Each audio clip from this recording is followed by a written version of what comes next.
ഇന്ന് നമുക്ക് കട്ട്ലറ്റിനും നമുക്ക് എങ്ങനെയാണ് ഉണ്ടാക്കുന്നതെന്ന് നോക്കാം. അതിന് നമ്മൾ എണ്ണയൊഴിച്ച് മല്ലിയില, കറിവേപ്പിൻ്റെ ഇല എല്ലാം കൂടിയിട്ട് ഈ എണ്ണയിലിട്ട് വഴറ്റുകയാണ്. എണ്ണയിലിട്ട് നന്നായി ഇളക്കി മല്ലിപ്പൊടി, മുളക് പൊടി ഇതൊക്കെ അതിൽ ചേർത്തിട്ടുണ്ട്. മഞ്ഞൾപ്പൊടി, മല്ലിപ്പൊടി, മുളക് പൊടി, മഞ്ഞൾപ്പൊടി എല്ലാം കൂടി ഇട്ട് നമുക്ക് നന്നായി ഒന്ന് ഇളക്കാം.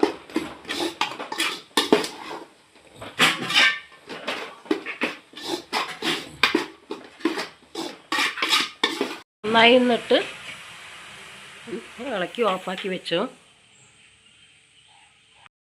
കട്ട്ലറ്റിന് നമുക്ക് ഉരുളൻകിഴങ്ങ് തൊലിക്കാം. വേവിച്ച് ഉരുളൻകിഴങ്ങ് തൊലിച്ചിടാം. ഇങ്ങനെ നമുക്ക് ഇങ്ങനെ കയ്യിൽ ഒട്ടാതെ കിട്ടണം.